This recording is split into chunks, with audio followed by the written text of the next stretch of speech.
By popular demand, we're going to talk about the Picts. They're known by this name, well, because as you can see, they're covered in pictures, either dyed or tattooed. We're really not sure. They're the only people Rome was unable to conquer. They're from northern Scotland, but originally from Scandinavia. The first mention of them is in 297 CE by a Roman named Eumenius.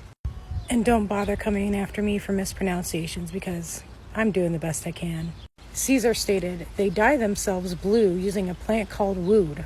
Wood being W-O-A-D. I would like to mention that there's no evidence that this was ever used in Scotland. Well, surviving evidence. And tests show that it is far better at dyeing clothing than it is dyeing skin. Caesar goes on to say the blue coloring gives them a terrifying appearance in battle. He also says that they wear their hair long and shave every part of their body except for their upper lip and their head. Another source states that the only clothing they wear are iron chains about their waist and their throat, iron being a sign of wealth in their community, more so than gold. And they used their chains to hold their shields and their swords. Their bodies were adorned from head to toe with tattoos or pictures. The Roman soldiers believed that they fought naked because their designs were so intricate and beautiful that they just had to be shown off. And of course, the Picts did not call themselves the Picts, but we really aren't sure what they called themselves. The Irish called them Cruithini, C-R-U-I-T-H-N-I. The Romans, of course, called them Picts, or Picti.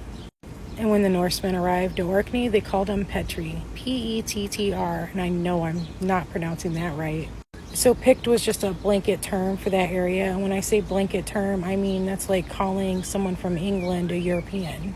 All these cultures were Celtic at this time, but the cultures north of Hadrian's Wall were different in the fact that they weren't Romanized. They were considered a confederation of tribes, not just one single tribe. In the 4th century CE, the Romans put a catalog of barbarians together, naming 53 different tribes, giving them trouble. And the Picts were one of them. The Romans blamed the emperor, saying, "It happened on your watch, buddy. Go out there and clean it up." Up until the Romans came, the Picts fought amongst themselves. But once the Romans started to invade, they got together and decided to fight with each other instead of against each other. They formed clans and kins, kins being the Celtic word for children.